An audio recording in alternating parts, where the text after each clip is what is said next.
여러분 좋은 아침입니다. 오늘은 3월 11일 복음을 위해 전력 투구하십시오. 금요일입니다. 디모데후서 4장 6, 7절 전자와 같이 내가 벌써 부어지고 나의 떠날 시각이 가까워졌도다. 나는 선한 싸움을 싸우고 나의 달려갈 길을 마치고 믿음을 지켰으니. 오늘 본문 구절은 사도 바울이 감옥에서 자신이 죽음을 기다리며 썼던 매우 심하고 감명 깊은 구절입니다. 그는 이제 곧 그의 생명이 다할 것을 알고 있었습니다. 그는 주님 곁으로 갈 준비가 되었고 이렇게 단언했습니다. 나는 선한 싸움을 싸우고 나의 달려갈 길을 마치고 믿음을 지켰으니. 복음에 대한 바울의 확신은 매우 확고했고 이것은 그가 어떤 삶을 살았는지 볼 때 너무나도 분명합니다. 그는 복음에 팔린 사람이었습니다. 당신이 가장 큰 열정이 이 세상에서 복음을 전하는 것이 되어야만 합니다. 예수님께서는 마태복음 24장 14절에서 이렇게 말씀하셨습니다. 이 천국 복음이 모든 민족에게 증언되기 위하여 온 세상에 전파되리니 그제야 끝이 오리라. 이 강렬한 말씀은 모든 남자와 여자, 어린아이들에게 복음을 전하여 물이 바다를 덮듯이 하나님의 말씀에 대한 지식과 그분의 의의가 온 땅을 뒤덮을 때까지 복음 전하는 일을 계속하는 것이 얼마나 시급하고 필요한지를 알려줍니다. 당신은 테러를 통해 다른 나라를 아수라장으로 만드는 데 헌신하는 사람들을 보면 의아했을 것입니다. 그들은 잘못된 것을 믿고 있으며 그들이 믿는 것을 위해 기꺼이 죽기까지 합니다.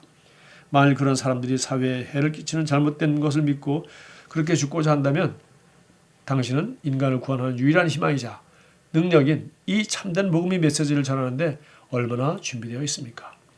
복음을 위해 어디까지 갈 수 있습니까? 바울은 나는 제물로 바쳐질 준비가 되었다라고 말했습니다. 다른 말로 하면 나는 복음을 위해 죽을 준비가 되었다라는 말입니다.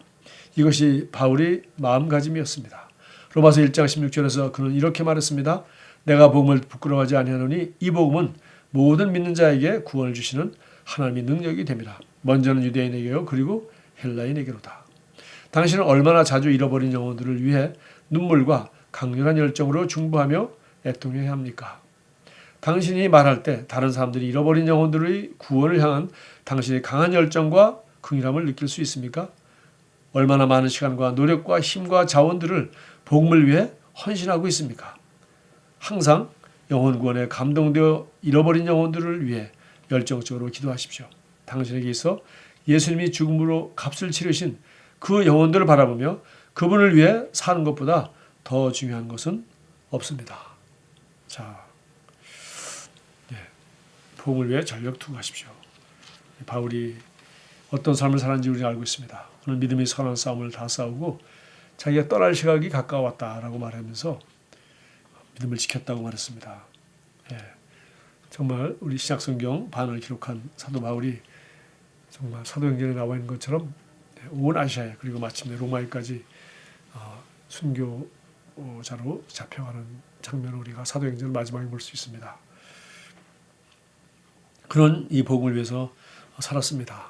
그는 모든 것을 바쳤고 그는 누구보다도 눈물과 강한 열정으로 복음을 증거한 위대한 전도자였습니다. 정말 우리도 하나님이 바로 바울만 그런 것이 아니라 예수 그리스도가 그 사랑이 우리를 그렇게 강권할 수 있도록 그런 열정과 긍휼함을 우리가 느낄 수 있어야 하겠습니다. 그리고 이것을 위해서 시간과 노력과 힘과 자원을 복음을 위해 헌신해야 할 것입니다. 정말 그러기 위해서는 우리가 다른 방법이 없죠. 우리가 받은 구원이 얼마나 귀한 것인지를 날마다 감사하고 아는 것입니다. 그리고 우리를 구원하신 그리스도의 사랑과 그 희생을 우리가 우리 마음속 깊이 감동되는 것입니다. 그렇게 되면 자연적으로 잃어버린 영혼에 대한 주님의 마음을 우리가 가질 수 있게 되고 열정이 생기게 되고 그렇게 하도록 말씀을 가까이 하고 기도해야 되겠습니다. 그렇게 한다면 우리도 바울처럼 그런 열정과 그런 눈물과 그런 사랑을 가지고 잃어버린 영혼을 구원하는 복음 전파에 우리의 삶을 온전히 드릴 수 있을 것입니다. 마지막으로 그분을 위해 사는 것보다 더 중요한 것은 없습니다. 이렇게 말했습니다. 오늘 여기 누가복음 14장 26절부터 27절 이 제자의 조건에 대해서 예수님이 설명한 말씀입니다. 예수님께서 이렇게 말했습니다.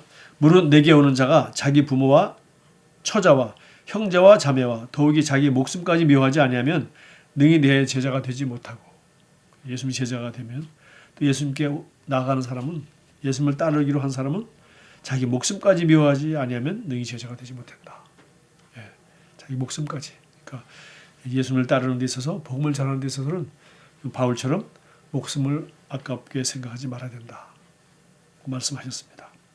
27절 누군지 자기 십자가를 지고 나를 따르지 않는 자는 능히 내 제자가 되지 못하리라. 십자가는 건 죽음을 말하죠. 자기 십자가. 예, 자신이 죽어야 된다는 겁니다. 33절도 인용했습니다. 이와 같이 너희 중에 누구든지 자기의 모든 소유를 버리지 아니하면 능히 내 제자가 되지 못하리라. 소유에 대한 것. 소유에 대한 예찰을 가지고선 제자가 되지 못한다. 정말 오늘날 우리 모든 그리스도인이 꼭 명심해서 해야 됩니다. 왜냐하면 그 34절 35절에 이런 말씀이 있기 때문에요. 소유를 버리지 않으면 능히 내 제자가 되지 못한다. 소금이 좋은 것이나 소금도 만일 그 맛을 잃으면 무엇으로 짜게 하리요? 땅에도 거름에도 쓸데없어 내버리느니라. 들을 귀가 있는 자들은 들을지어다 하시니라. 맞습니다. 예수님은 우리를 위해 십자가를 지셨고 우리는 자기를 부인하고 자기 목숨까지 미워하지 않으면 예수님이 제자가 될 수 없다고 했는데 우리 예수님이 제자가 되었고 또 제자의 삶을 살아야 마땅하고 그러기 위해서는 자기의 소유를 버리지 아니하는 사람은 제자가 되지 못한다고 했습니다. 만약 자기 소유를 버리지 않은 사람이 제자가 됐다고 제자라고 말한다면 소금이 맛을 잃은 것과 같이 땅에도 거름에도 쓸데없어서 세상에 비웃음거리가 되고 길에 버려져 밟힐 수밖에 없다는 것입니다. 오늘날 우리 기독교인이 정말 우리 기독교가 한국에서 여러 가지 좋지 못한 소리 늘 들을 수 있지만 좀 심하게 듣고 있는 것들을 다시 한번 돌아볼 수 있는 좋은 말씀인 것 같습니다. 이어서 참고성경으로 누가복음 12장 31절부터 34절까지 보겠습니다. 다만 너희는 그의 나라를 구하라. 그리하면 이런 것들을 너에게 더하시리라. 적은 무리여 무서워 말라. 너희 아버지께서 그 나라를 너에게 주시기를 기뻐하시느냐.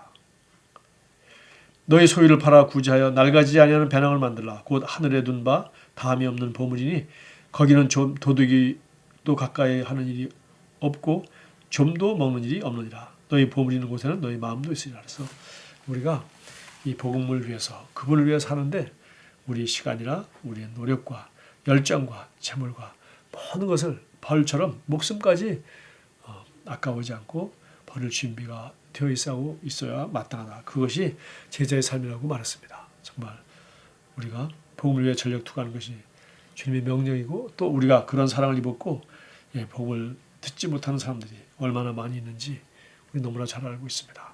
정말 세상에서는 악한 목적을 위해서도 목숨을 걸고 정말 자폭하는 그런 테러리스트도 수없이 많이 있는데 하물며 이 기쁜 소식을 위해서 우리가 이 소식을 듣지 못하고 죽어가는 사람들에게 반드시 우리는 이 복음을 전하는데 오늘도 관심을 가지고 우리 시간과 기회와 열정을 바칠 뿐만 아니라 우리 주변의 사람들에게 복음 전하기 위해서 무엇이 필요한지 그들을 어떻게 다가가야 할지 어떻게 그들의 마음을 열고 어떻게 그들을 축복할 수 있을지 그들을 사로잡고 있는 거짓말이 마귀의 거짓말이 어둠이 무엇인지를 발견하고 또 그들에게 이 복음을 전하기 위하여 우리가 사랑과 관심을 가지고 기도하고 또 기회를 찾아서 복음을 전해야 될 그런 책임이 있습니다.